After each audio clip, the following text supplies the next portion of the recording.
Hi friends, ಎಲ್ಲರಿಗೂ ನಮಸ್ಕಾರ. ರೇಖಾ ಅಡುಗೆ ಸ್ವಾಗತ. ತುಂಬ ಜನ ಕಮೆಂಟ್ ಮಾಡ್ತಾ ಇದ್ದೀರಾ ಮಕ್ಕಳು ಸ್ಕೂಲ್ ಸ್ಟಾರ್ಟ್ ಆಗಿದೆ ಟಿಫನ್ ತೋರಿಸಿ ಅಂತ. ಅದಕ್ಕೋಸ್ಕರ ನಾನು ಇವತ್ತು ಡಿಫ್ರೆಂಟ್ ಆಗಿ ಕ್ಯಾರೆಟ್ ರೈಸ್ ಮಾಡೋಣ ಅನ್ಕೊಂಡಿದ್ದೀನಿ. ಕ್ಯಾರೆಟ್ ಅಂದ್ರೆ ಒಂದು ಹೆಲ್ತಿ ರೆಸಿಪಿ. ಅದರಲ್ಲೂ ಕ್ಯಾರೆಟಲ್ಲಿ ಈ ಥರ ಡಿಫ್ರೆಂಟಾಗಿ ಮಾಡಿಕೊಟ್ರೆ ತುಂಬ ಇಷ್ಟ ಆಗುತ್ತೆ.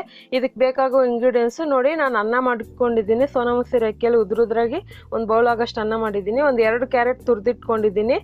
ಮತ್ತು ಒಗ್ಗರಣೆಗೆ ಒಂದು 3 ಒಣಗಿದ ಮೆಣಸಿನ್ಕಾಯಿ, ಒಂದು 5 ರಿಂದ 6 ಗೋಡಂಬಿ ಪೀಸು, ಅರ್ಧ ಟೇಬಲ್ ಸ್ಪೂನ್ ಆಗೋಷ್ಟು ಸಾಸಿವೆ ಜೀರಿಗೆ, ಮತ್ತು ಕರಿಬೇವು ಒಗ್ಗರಣೆಗೆ ಆಗೋಷ್ಟು, ಒಂದು ಮೀಡಿಯಮ್ ಸೈಜ್ ಈರುಳ್ಳಿನ ಕಟ್ ಮಾಡಿ ಇಟ್ಕೊಂಡಿದ್ದೀನಿ. ಮತ್ತು ಕೊತ್ತಂಬರಿನೂ ಅಷ್ಟೇ 1/4 ಕಪ್ ಆಗೋಷ್ಟು ಕಟ್ ಮಾಡಿ ಇಟ್ಕೊಂಡಿದ್ದೀನಿ. ಮತ್ತು ಒಂದು ಅರ್ಧ ಟೇಬಲ್ ಸ್ಪೂನ್ ಖಾರದ ಪುಡಿ, 1/4 ಟೀ ಸ್ಪೂನ್ ಅರಿಶಿನ, ಒಂದು ಅರ್ಧ ಟೇಬಲ್ ಸ್ಪೂನ್ ಗರಂ ಮಸಾಲ, ಮತ್ತು ರುಚಿಗೆ ತಕ್ಕಷ್ಟು ಉಪ್ಪು. ನೋಡಿ, ತುಪ್ಪ ತೊಗೊಂಡಿದ್ದೀನಿ, ಸುಮಾರು 1 ಟೇಬಲ್ ಸ್ಪೂನ್ ಆಗೋಷ್ಟು ತುಪ್ಪ, 1/2 ಟೇಬಲ್ ಸ್ಪೂನ್ ಆಗೋಷ್ಟು ಎಣ್ಣೆ. ಈಗ ಹೇಗೆ ಮಾಡೋದಂತ ನೋಡೋಣ. ನೋಡಿ, ಸ್ಟವ್ ಮೇಲೆ ಒಂದು ಫ್ರೈ ಪ್ಯಾನ್ ಇಟ್ಕೊಂಡಿದ್ದೀನಿ. ಈಗ ಅದಕ್ಕೆ ತುಪ್ಪ ಹಾಕ್ತಾಯಿದ್ದೀನಿ. ನೀವು ಬೇಕಂದರೆ ತುಪ್ಪ ಇಷ್ಟಪಡಲ್ಲ ಅನ್ನೋರು ಎಣ್ಣೆಯಲ್ಲಿ ಕೂಡ ಮಾಡ್ಕೊಬೋದು. 2 ಹಾಕ್ತಾಯಿದ್ದೀನಿ ನಾನು.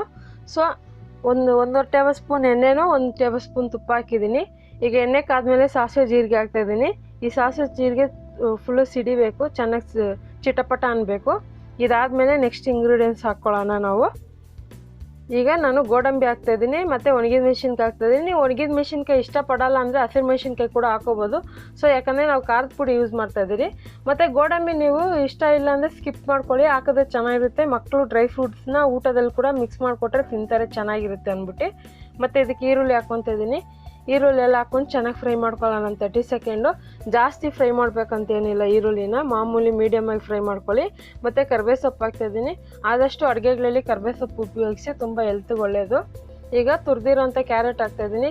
ಒಂದು ಮೀಡಿಯಮ್ ಸೈಜ್ ಕ್ಯಾರೆಟು ಅಂದರೆ ದೊಡ್ಡದೇ ತೊಗೊಂಡಿದ್ದೀನಿ. 2 ಕ್ಯಾರೆಟ್ನ ಚೆನ್ನಾಗಿ ವಾಶ್ ಮಾಡಿ ತುರಿದಿಟ್ಕೊಂಡಿದ್ದೀನಿ. ತುಂಬ ದಪ್ಪ ಆಗಿ ತುರಿಬೇಡಿ, ಸ್ವಲ್ಪ ತೆಳ್ಳಗೆ ತುರ್ಕೊಳ್ಳಿ. ಯಾಕಂದರೆ ದಪ್ಪ ಇದ್ದರೆ ಚೆನ್ನಾಗಿ ಬೇಯಲ್ಲ.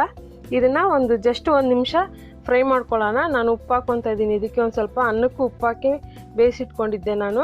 ಇದಕ್ಕೊಂದು ಸ್ವಲ್ಪ ಉಪ್ಪು ಹಾಕ್ಕೊಳ್ಳೋಣ. ಉಪ್ಪು ನೋಡ್ಕೊಂಡು ಹಾಕ್ಕೊಳ್ಳಿ. ಚೆನ್ನಾಗಿ ಫ್ರೈ ಮಾಡ್ಕೊಳ್ಳೋಣ.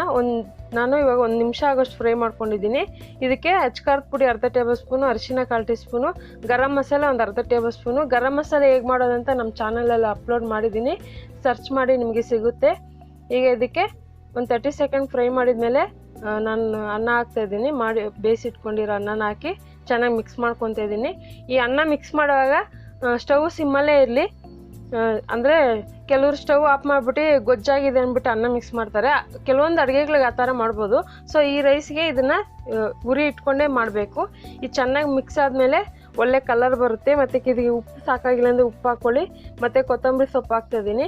ನಿಮ್ಗೆ ಇನ್ನೂ ಡಿಫ್ರೆಂಟಾಗಿ ಟೇಸ್ಟ್ ಬೇಕಂದರೆ ನಿಂಬೆಹಣ್ಣಿನ ರಸ ಕೂಡ ಹಾಕೋಬೋದು. ಡಿಫ್ರೆಂಟಾಗಿ ಟೇಸ್ಟ್ ಚೆನ್ನಾಗಿರುತ್ತೆ. ಈಗ ಚೆನ್ನಾಗಿ ರೆಡಿಯಾಗಿದೆ. ಇದನ್ನು ನಾನು ಒಂದು ಸರ್ವಿಂಗ್ ಬೌಲ್ಗೆ ಸರ್ವ್ ಮಾಡ್ಕೊತೀನಿ.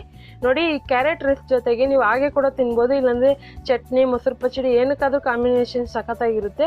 ಹಾಗಾದರೆ ರೆಸಿಪಿ ನಿಮ್ಗೆ ಇಷ್ಟ ಆಗಿದೆ ಅನ್ಕೊತೀನಿ. ಇಷ್ಟ ಆಗಿದ್ರೆ ಇವತ್ತೇ ಟ್ರೈ ಮಾಡಿ, ಹೇಗಿದೆ ಅಂತ ಕಮೆಂಟ್ ಮಾಡಿ. ಮತ್ತಷ್ಟು ಈಸಿ ರೆಸಿಪಿಗೋಸ್ಕರ ರೇಖಾ ಅಡುಗೆ ಚಾನಲ್ನ ಸಬ್ಸ್ಕ್ರೈಬ್ ಮಾಡಿ, ಶೇರ್ ಮಾಡಿ, ಲೈಕ್ ಮಾಡಿ. ಈ ವಿಡಿಯೋ ನೋಡಿದ್ದಕ್ಕಾಗಿ ಎಲ್ಲರಿಗೂ ಧನ್ಯವಾದಗಳು.